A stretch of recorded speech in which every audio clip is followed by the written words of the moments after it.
In today's video, I'm going to be doing something a little bit different than usual. Typically in my videos, I focus on one single wild edible at a time, but today I wanted to try something different. So today I'm going to be doing a spring foraging challenge. I'm going to go off into the woods and I'm going to gather as many wild edibles as I can find. I'm going to bring those home and I'm going to try and make a complete meal out of all the wild foods I was able to gather. The challenge part is that I'm going to try and not use any other main ingredients from my fridge or my pantry. Maybe aside from some seasonings and some olive oils and such, I'm going to try and keep this meal as wild as possible. So let's go see what we can find and let's go foraging. Well, I'm already off to a great start because I already found a bunch of edible mushrooms. I'm not even going to try to pronounce the first half of this mushroom's name, so I'll just edit it into the video. But the second half of the mushroom's name is Korfii. What's cool about these mushrooms is that they were recently reclassified and were formerly known as Gyrometra Korfii. The reason why they were reclassified is because they were found to not contain any gyrometrin toxins.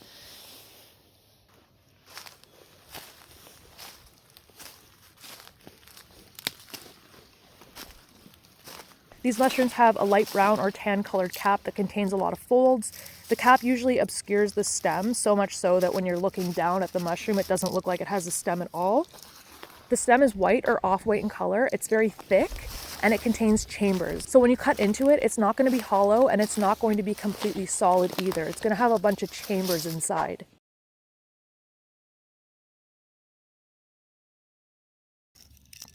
And this specific mushroom only grows in the spring.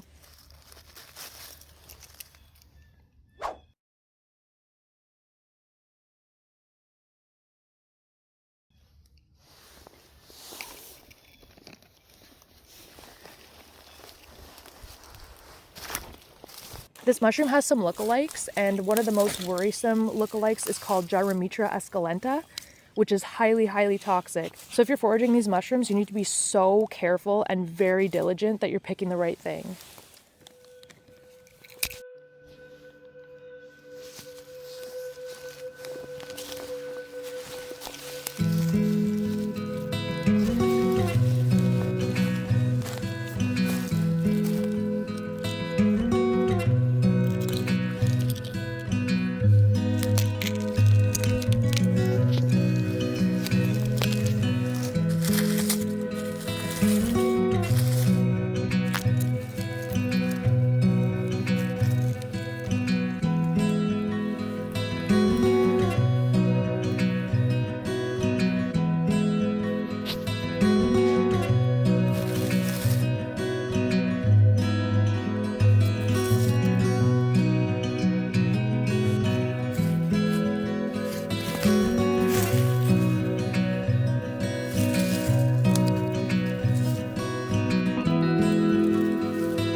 So this right here is called garlic mustard, and where I live in Ontario, Canada, this is an extremely invasive plant, and it's very destructive to our native plants. You're doing your native plants a huge favor by uprooting the entire plant. The leaves are edible, both raw and cooked, and they give off a garlicky smell when they're crushed. You'll also notice that the leaves are not consistent in size or shape. The leaves lower on the plant are a little bit rounder, and the leaves higher on the plant are a little bit pointier. They eventually produce small white flowers with 4 petals.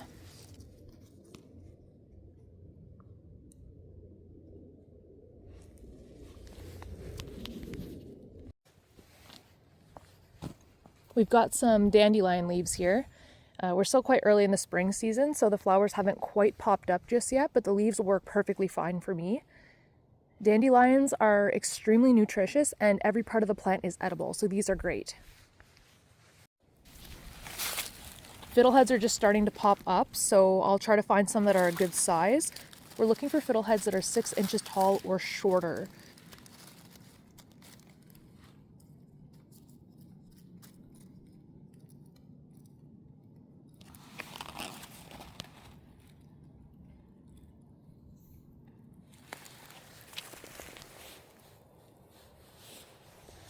Once they begin to unravel, they're no longer good for consumption.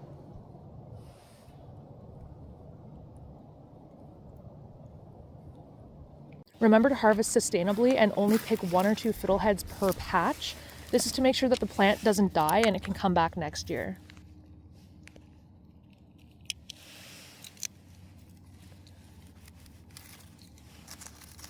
We're also looking for the ostrich fern variety, which has a U-shaped groove in the stalk. It has brown papery material that's easily removable, and the stalk is also smooth and hairless.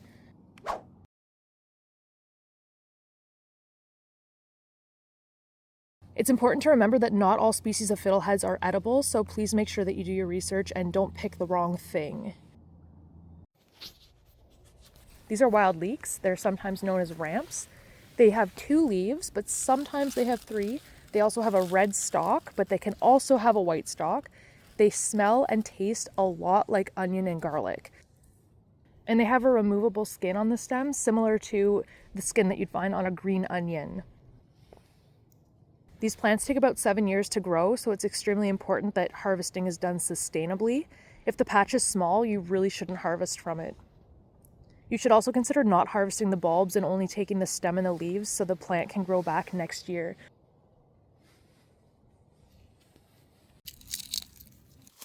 You don't have to worry as much if you have a very well-established patch, but to ensure that the patch continues to thrive, you really should be focusing on sustainable harvesting practices.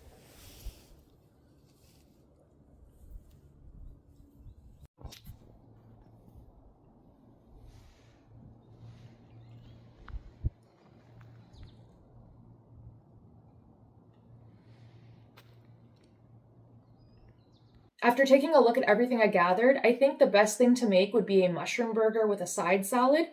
Mushrooms are naturally very meaty, so I think that making a mushroom patty is the way to go here. And I'm just going to make a simple side salad with the wild greens and the fiddleheads. I know a lot of you might be thinking that this isn't a complete meal because there isn't a proper protein on the plate.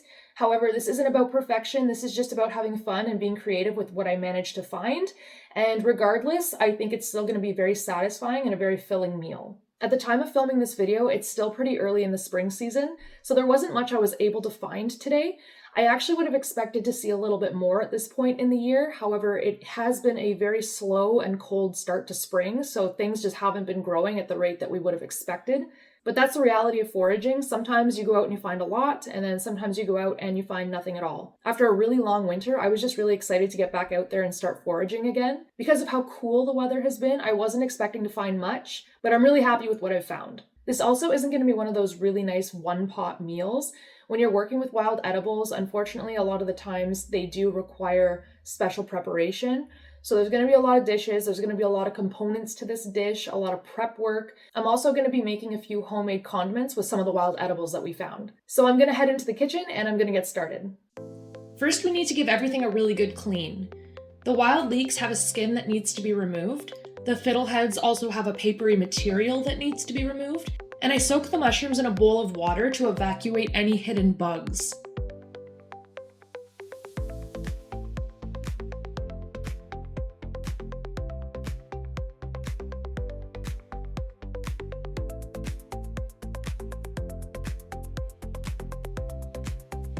The bottoms of the Korfii mushroom stalks are notoriously hard to clean, so I'm just going to cut those parts off.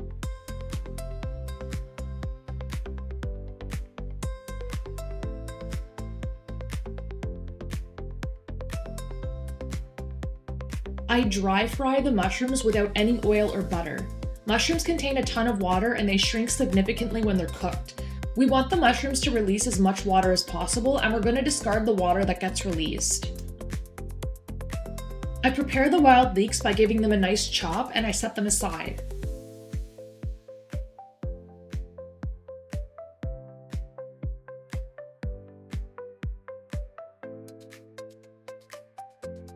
I place my mushrooms in a new pan with butter and I saute them with some of the wild leeks. The wild leeks are going to act as our onion component in the patty.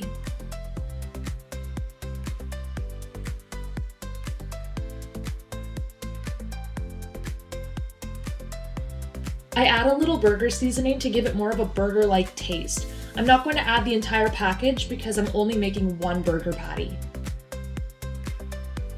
As the mushrooms continue to cook down, I break them up into pieces that are as small as possible.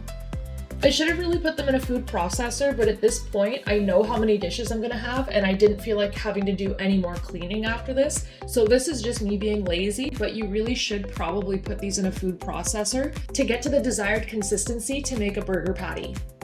I'm gonna saute the mushrooms with the leeks for about 5 minutes, and then I'm gonna set them aside to cool. While my mushroom mixture is cooling down, I'm gonna get started on some of the condiments. I'm going to start by making a salad dressing. Typically when I make a homemade salad dressing, it consists of an oil, a vinegar, a little bit of salt, and a sweet component. So I'm going to start by putting a little bit of olive oil in a jar. For the vinegar portion of the dressing, I'm using my homemade wild plum vinegar from wild plums that I foraged last season. I did make a video on how I made this, so I'll link the video in the description box in case you're interested. I want to keep the theme of this meal as wild derived as possible, so if I have things like this on hand, I'm going to use them instead of using something I would have bought from the grocery store. Salad dressing needs a tiny sprinkle of salt for balance, and for the sweet component of the dressing, normally I would use honey, but I didn't personally forage any honey, so today instead I'm going to be using my homemade chaga syrup, which I also have a video on how to make, so I'll also link that in the description box in case you're interested in watching that. And then I'm going to adjust my ingredients depending on taste and shake to mix. We're gonna set that aside and we're gonna use it later. For me personally, ketchup is a staple condiment on a burger, but since we're trying to keep this wild, I'm going to make a chaga syrup glaze or reduction using the same chaga syrup as we used in the salad dressing. It's really simple to make. All you do is cook it down over medium-low heat until it reduces down to an even thicker syrup. This chaga syrup reduction will give us that sweet element that ketchup typically would. And for our last condiment today, since we have wild leeks, I thought I'd make a wild leek aioli because aioli is something I would typically put on a burger. I add mayonnaise to a jar with some lemon juice, some wild leeks, and a sprinkle of salt. Mix it all together and let it sit so the garlic flavor really infuses into the mayo. This is going to essentially be similar to a garlic aioli. I didn't use specific measurements again, I just sort of eyeballed everything and adjust the taste as needed.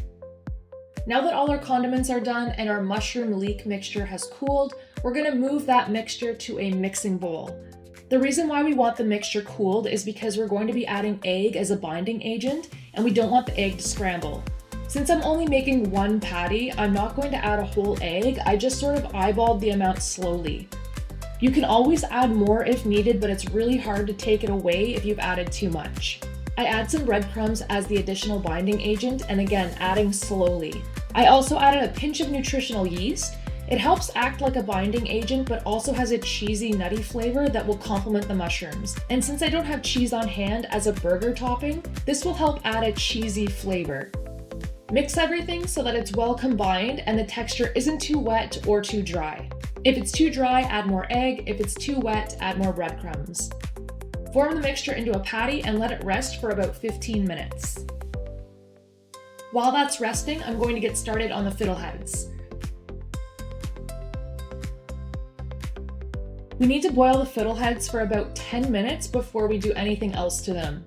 You can't skip this step because it's necessary in order to remove toxins as well as tannins that make fiddleheads bitter.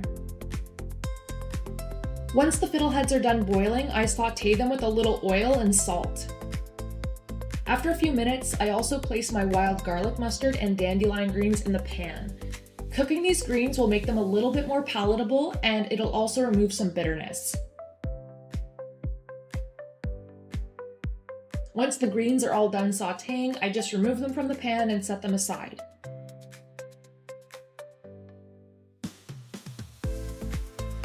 In the same pan that I sautéed the greens in, I fry the mushroom patty until both sides are cooked and nicely browned.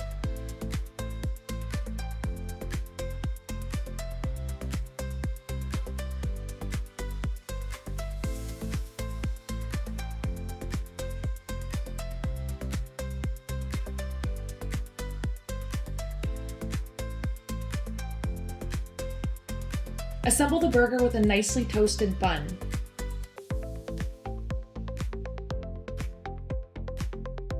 Raw wild leeks act as a fresh topping and is replacing our onion component.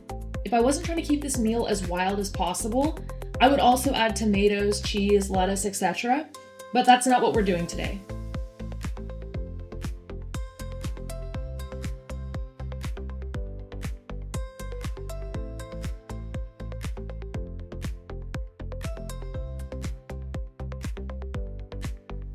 Spread the wild leek aioli and drizzle the chaga reduction.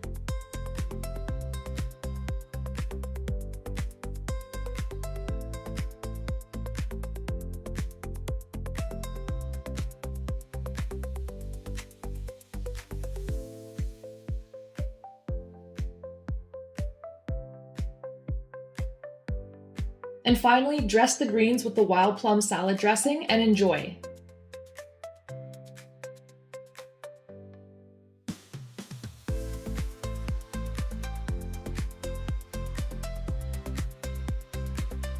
Let me know in the comments what you would have made with these ingredients. I'd love to hear the creative things that you can come up with.